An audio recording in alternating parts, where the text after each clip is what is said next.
People, please understand that Portrait Studio was released in 2 parts. The update was released in 2 parts. The first part was released because I don't want you guys to be using the old models.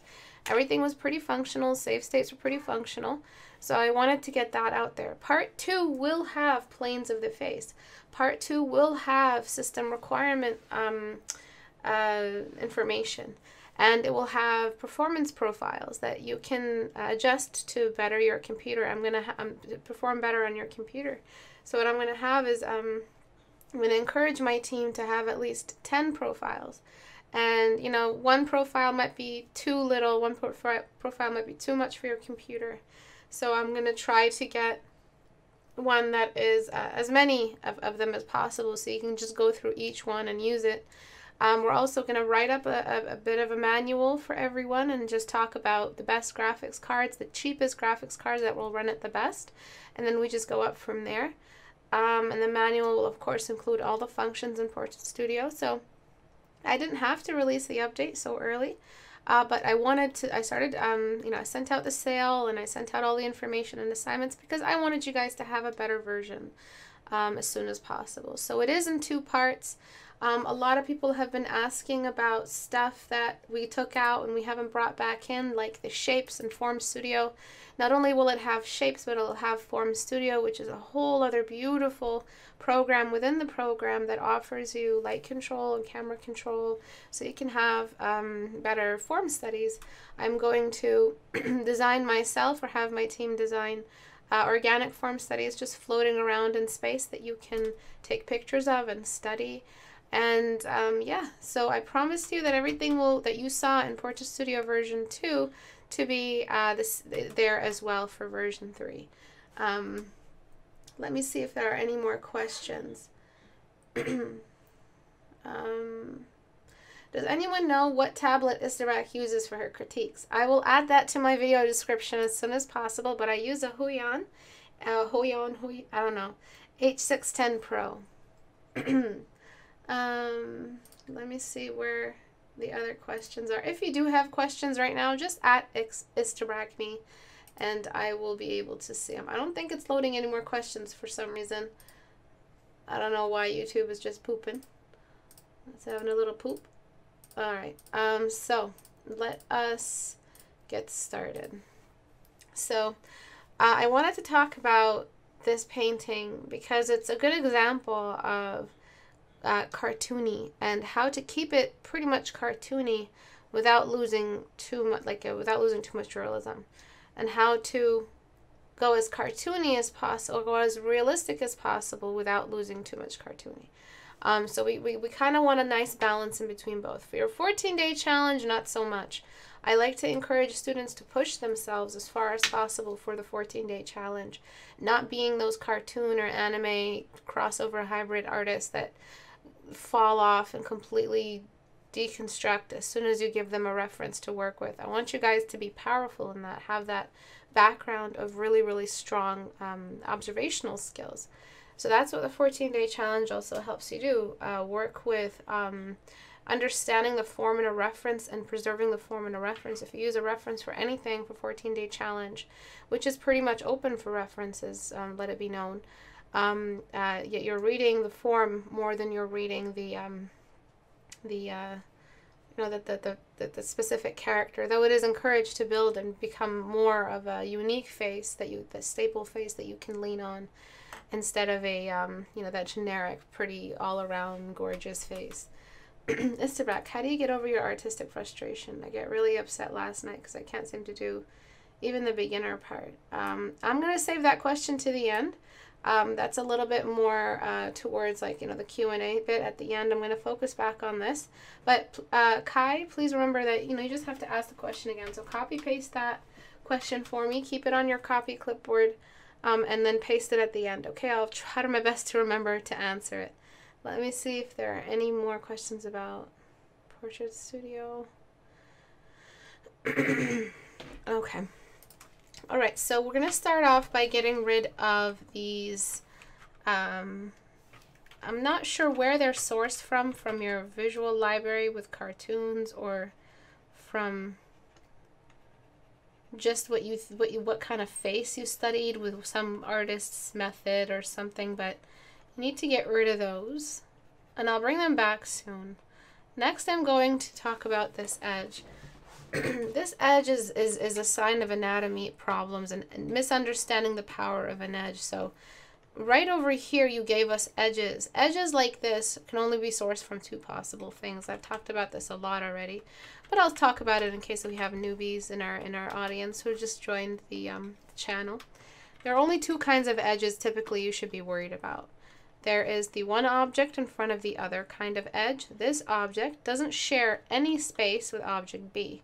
They're not the same object. They have air in between them. So this is an edge. This means that we finish it off just done. As soon as the object is done, there is an edge against the background. B is considered a background.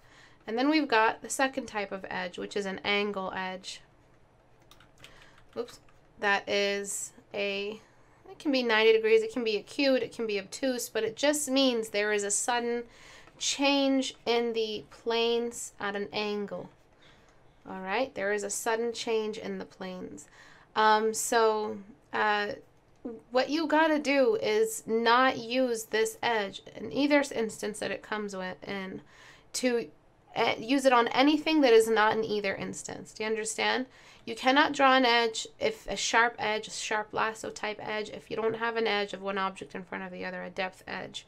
You cannot use it if you have an angle edge, but you've used it everywhere. And I'm not sure where it came from, probably from your cartooning. You've probably, if I were to ask you to sketch some eyes, you probably get all Dragon Ball Z anime on it.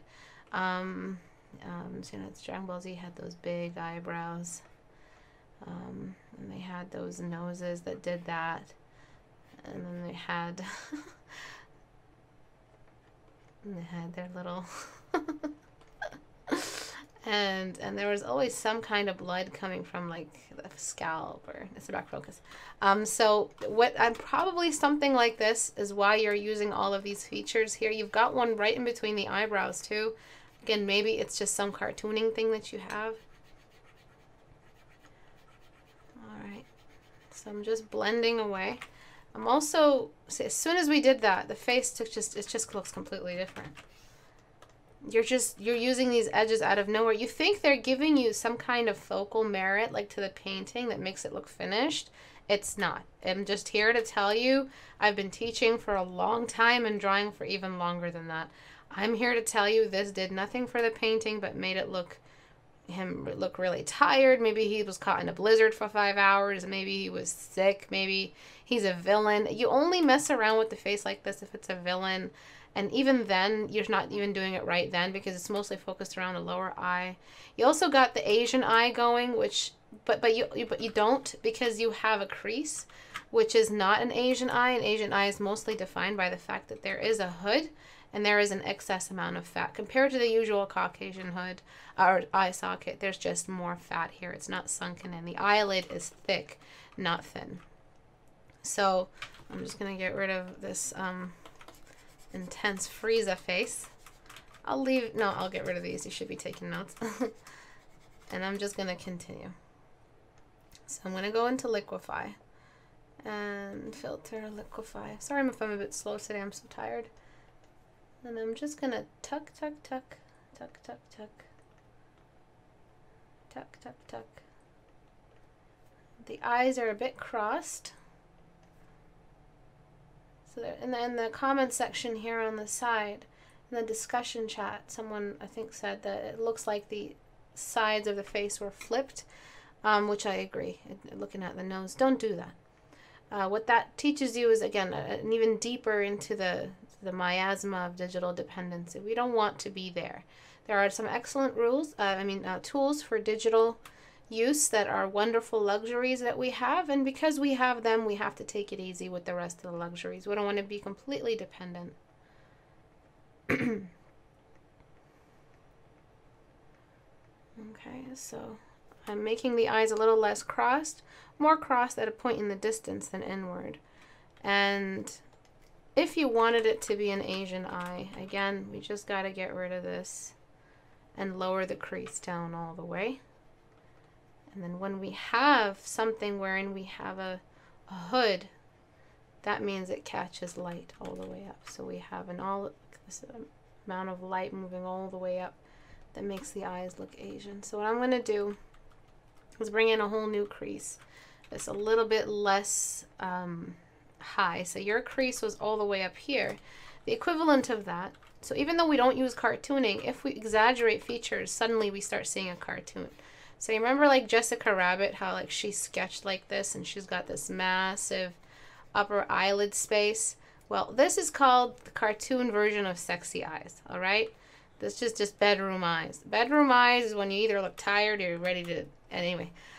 So this right here, don't use this, especially on male faces, unless you're trying to describe a temptress or some kind of evil sorceress with sex appeal or something like that. You really don't want to add this excessive eyelid space. That new champion on League of Legends, what's her name? Slut, and just another slut they designed. The way she's designed is just, you know, lots of eyelid space. Really sleepy but dangerous, which is getting really old, Riot. So right over here, I'm just adding a lower space. Okay.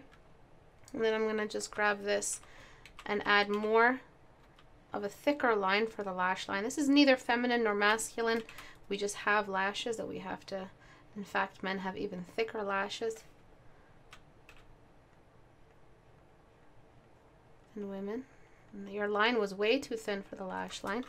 And then I think I read, I'm not sure if it was yours, I read through a couple of submissions that you were having trouble with the waterline. And you can leave the eyes in this exact shape instead of, actually just not the inner corner. Get rid of that weird wing you had in the inner corner. You can leave them in this exact shape, but you can't ignore that you need this inner duct, whatever it's called, the anchor thingy, and this one. Okay, you can't ignore that you need those two. For the lower eyelids, you are outlining them without even having the eyelid. The waterline is attached to the eyelid. You can't draw the waterline and forget the eyelid. 1 second.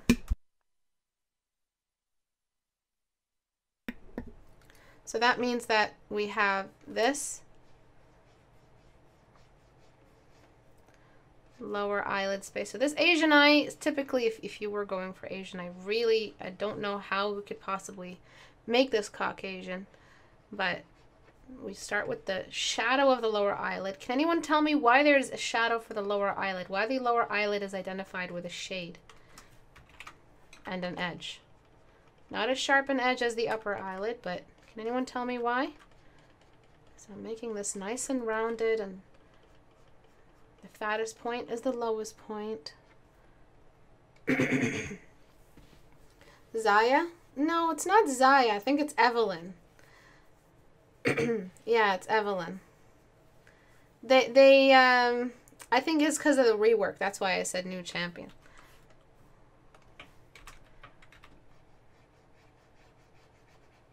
Yeah, it's getting old, right? Just stop it, all right? Stop it. Stop. Just fire your writers, okay? And kind of look into some of your employees. They might have actual sex abuse or charges. They're really, really obsessed with prostitutes. And then just hire some real writers that will give you some believable characters and get off the microtransactions train. Please. Istebrak critiques Riot. Alright, because the eye is a sphere, exactly. And if the eye is a sphere, and the sphere has a shadow in an open space with top-down light, then anything on the sphere, which is the eyelid, also gets some shadow. So now that I'm zoomed out, I'm going to darken the eyeball. Number 1. And number 2, for male characters, can you guys please just stop drawing the large pupil? It's really not, it doesn't do much for you other than hide the white of the eyes, feminize every single character you draw, and ruin the believability of the character, the realism, the relatability of the character. If anything, it makes it look creepy and cringy and sickly, and that's because you're hiding too much of the white of the eye. So I'm doing this. I'm going to shrink them to where they're supposed to be. And then there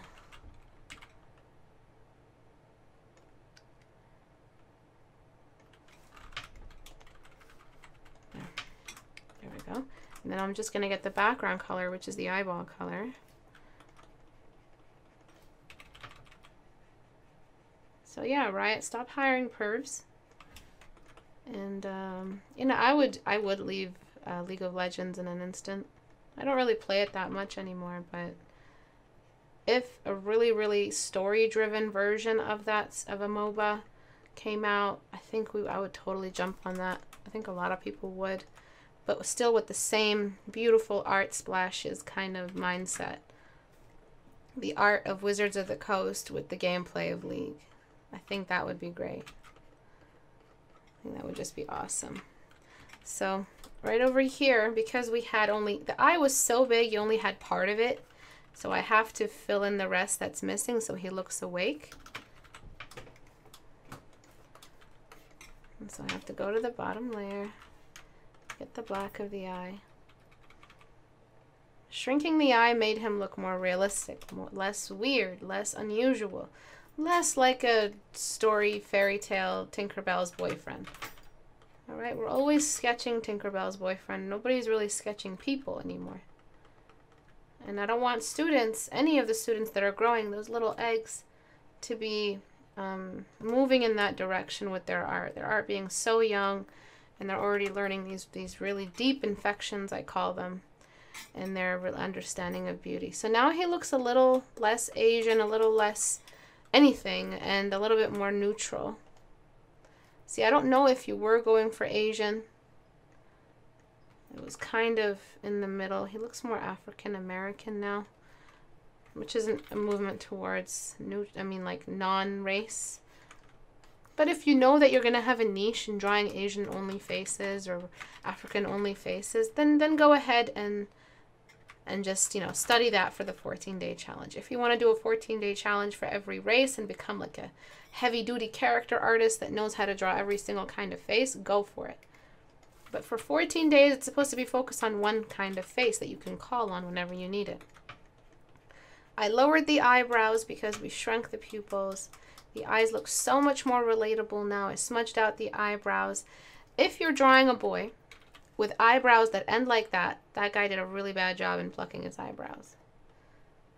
Boys should typically just pluck the inside right here above the nose. If they start moving into the actual body of the eyebrow, they're doing too much. All right, so that's for my boy followers out there who are interested in grooming themselves.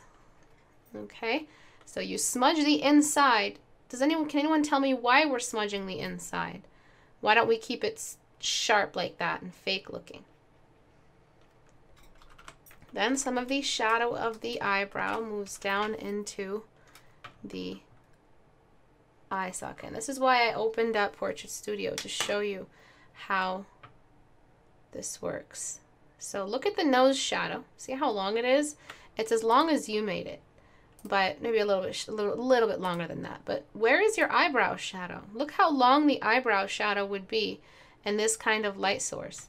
So if your eyebrow shadow was missing, your nose shadow should be this short. This is a universal face. And by the way, for those who have Portrait Studio, for those who will get it, you're not restricted to drawing only females with a female reference and men only with the male reference. You can, using the character adjustments, like adjusting the ears and all of that, and adjusting the features, you can make a male face out of the female model, because there are some people that are born with perfectly healthy hormone levels that have very feminine features. Men that are just a little bit less in mass. Women that are a little bit higher in mass. Women that are born with more distance from their nose to their mouth, and eyes that are not as large as the beauty triangle expects. So that's just a little thing I wanted you guys to remember. For Portrait Studio, if you wanted to use the male draw a male, but use the female reference, by all means do it. I've told you guys many times that I use male references to draw a female face because that brings in the variety, and that's what nature does. It doesn't have a template. It gives you whatever face is in your gene pool. If your father and his father before him had a massive nose and you're a girl, nature doesn't care. It's going to give you a big ass nose. Yours truly has one of those. That's how you make a natural looking face. That's how you make a face look beautiful and believable and normal looking, and organic, by using and crossing over the beauty triangle and beauty references. However, if you're using it commercially, if you are trying to appeal to a younger audience, I mean, you're going to have to start, drawing every single. I was watching Tinkerbell yesterday. Yes, I watched Tinkerbell. All those Tinkerbell movies on Netflix. I love them. Every single girl in that movie was drawn with the beauty standard because that's the demographic. Girls that also buy Barbies. Not me, just little girls that buy Barbies. And that's just how you have to learn it for. So a good artist, a professional artist, knows how to do both. Knows how to work with a reference and cross the features over, and knows how to give people what they want commercially and draw the beautiful Barbie face. Okay? I don't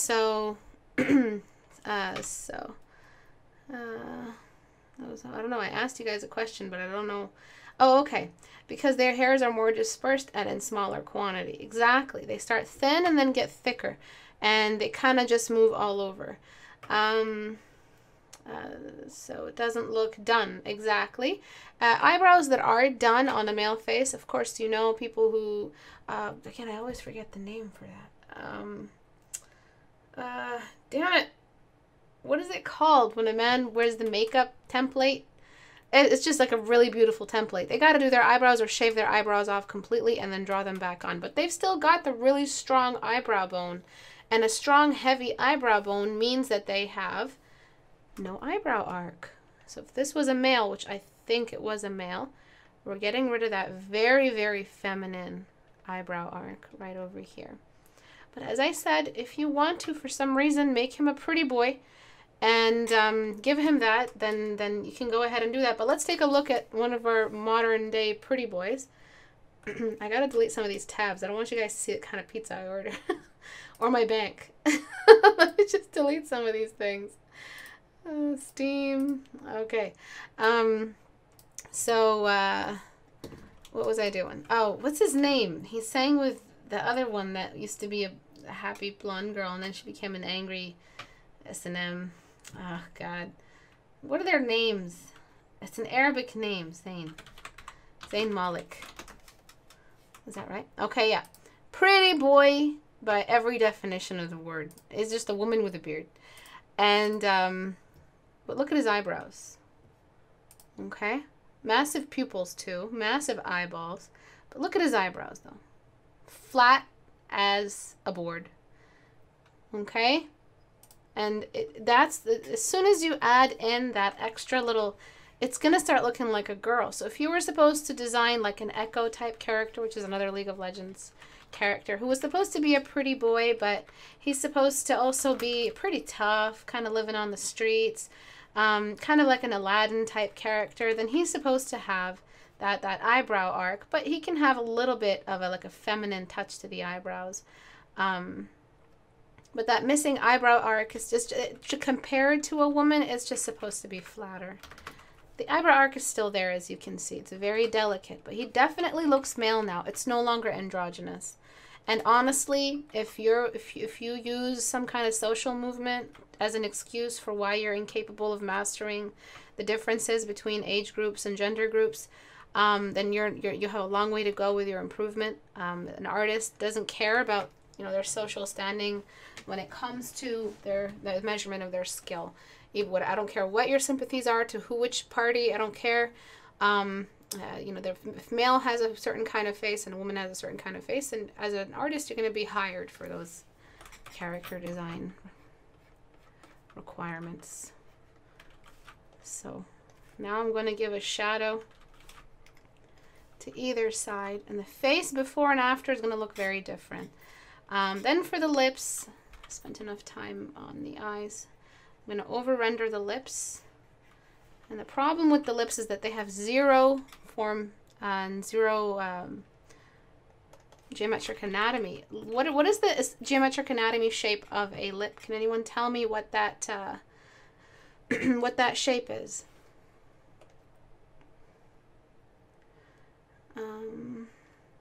Pretty boys are guys with feminine features with thick eyebrows. Yeah, exactly. And as an artist, you really do have to minimize it like that because you have very little time and the read is just instant. It either reads or it doesn't. So if you're going to design a pretty boy, you design the trope pretty boy. The consumer, as we call them, of the game or whatever you're going to be writing, isn't interested in the nuances. All right, write that back to me. The user is not interested in nuances. You give the user the trope. Write that back to me. That's a very big one, you guys. Cylinder, exactly. So a cylinder in an open space with top-down light means that the shadow of the cylinder is on the lower half. Nuances means the delicate differences between the eyebrow and the size of the nose. It's a pretty boy with a past, you know, and it's, even that is allowed, but like, you're only so far. Same thing with the chin. It's got a very cylindrical geometric origin. And so it gets some of that. And then you've got this little cheekbone business happening here that's actually making him look old. And the eye size, I would fix that too. So a lot of you say I move faces towards the beauty triangle. I really don't, because he was more inside the beauty triangle than when we started. Okay. Yeah, the user isn't interested in nuances and the delicate differences and the slight calibration of a character. You either give us the trope or you just don't get a job. You either have tropes in your portfolio or you don't get a job. So look at your portfolio. If your portfolio doesn't have tropes, get on it. Draw the gunslinger, draw the temptress, draw the big tank Brahm kind of Hellboy type character, draw the short evil genius, draw the tinkerer in the group, draw the, you know, whatever it is, but make sure your gallery has that with your touch and your color skills and your rendering skill, and you'll get jobs in no time. I think a lot of you here dealing with my hour-long videos are here because you're serious about getting jobs. And you're serious about shutting your family up and showing them that you can find work with this. You just got to be able to just shut out all of that pre-existing mumbo-jumbo and just study what's expected of you, what's going to be expected of you in the studio or from a commissioner or anything. So I've added the radial shading that happens in value drops and size drop, and then I'm going to add a quick little thing here. The cast shadow might be just a little bit. I might actually only have energy for one paint over today. I'm so sorry. Cast shadow's just a little bit softer because of the bounce light. And then of course that cast shadow I was talking about in Portrait Studio. So I'm going to give the length of the cast shadow of the nose like a middle ground, and that means that we do have a cast shadow on the inside of the eyeball. Let me zoom in for you guys and show you that cast shadow on the inside of the eyeball. So just take a look at the eyelids and look at what happens. No cast shadow, which is how you drew it, but look at the nose shadow in that same kind of light instance. So we want something just around there. So it's a cast shadow on the eyelid, from the eyelid on the eyeball, and it's a cast shadow from the eye socket on the eyelid. 2 cast shadows, not 1. Work in this kind of detail and you'll only get rewards. Okay, and then the water line, that annoying water line that you were busy with. So the water line is typically the shade of the eyeball mixed halfway with the shade of the eyelid, and that's it. It's not lighter than the eyelid, only where it is wettest it is lighter than the eyelid. So now we have to talk about texture, and not just texture in this case. In this instance, just means what's wet and what's not wet. Make it too wet, it's gonna look like he's crying. So what I do is I get the lightest shade I'm gonna use, which is still darker than the eyeball, and then I don't have to mix two and go about it that way. And then I just grab my value. And I'm only putting the wettest part on the fattest part of the eyeball, on the belly of the eyeball, no earlier than that, because then it's just gonna look like he has white eyeliner on. The inner part of the lower eyelid is lighter.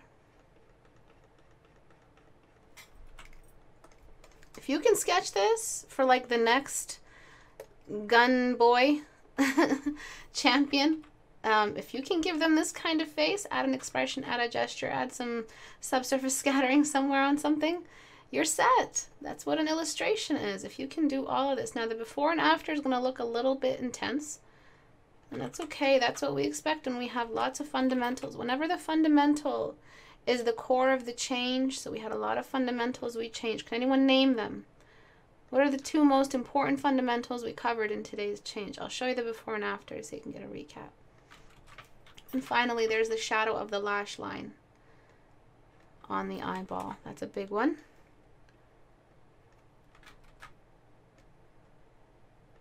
Just over here. Voila. Okay, so before. Very symbolic. You know that one guy, the evil Satan from Powerpuff Girls? Powerpuff Girls. Okay, it looked like something like this. He just had the same kind of eye, the same kind of... God, what's that makeup style called? It's not transvestite. It's... God damn it. Drag queen. Okay, so it's a very drag queen type eye makeup. You only do that when you want to. Trust me, you don't want to do it accidentally in your work. It's a very specific kind of makeup that you're kind of borrowing from, especially the wing, especially the movement of the eyelid up like that, that pulled up eyelid space. There are styles of cartooning that work with that. I can't remember which cartoon it reminds me of. Kind of looks like Ancient Scrolls as well, really exaggerated. Him, yeah, him. But edges and shadows, excellent. Tropes and anatomy, excellent. That's exactly what I wanted to hear.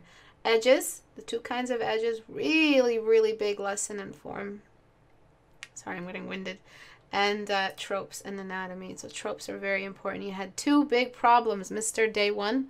Okay, Mr. Day One, to look into anatomy, look into some references. Think about fixing your that lack of shapes in your lack of 3D shapes in your visual library. You start seeing the cylinder. Okay, so it is a different character, the less size in the eyes, but his eyes are still huge. If you saw a guy looking at you like that, I don't know, you'd probably let him have your number. He's still cute by any standard, all standards, he's still cute. That I just want to show you the potential that this face had. I didn't touch the nose, and I only added more form to the lips. I shrunk the eyes because we had to get rid of that symbolic shape that is not appealing to all audiences, but he still has a very cartoony look to him. I didn't darken the eye sockets anymore for fear of making it look like makeup.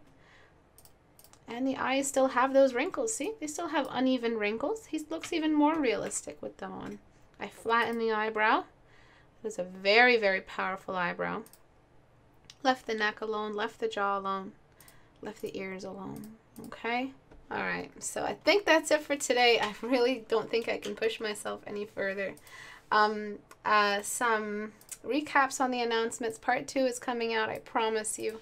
And to catch my class, to upload stuff for 14-day challenges, go to istebrak.com and click on the Google Plus icon here. It'll take you to our community. Join it, and then upload your 14-day challenge. Make sure you upload it to the right category. And part 2 of the update will be very, very soon. It'll be by the end of this week, probably hitting Saturday. and everything's just prepared. So you guys are going to get your shapes back. You're going to get tons of shapes. Almost 86 forms, and they're all actual scientific forms. You get wormholes, you get tents, you get all kinds of cool shapes. And then you get the neck rig back, so you can move the neck around. You get the full posable mannequin. Right now they're not fully posable. You get everything back. I am going to raise this price back up because we're bringing these in. So because the update wasn't in two parts, the price wasn't all the way up. So for those who wanted to buy it, they don't end up getting it, and I didn't want them to think they were paying for more than for what we took out, because we took out stuff to perfect it and put it back in. But now that it's going to be put back in, the price is going to go back up.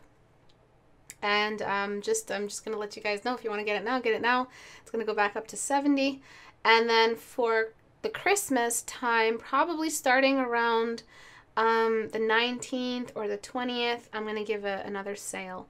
Not as big as the one in October, but big enough. I hope that it'll help some people out.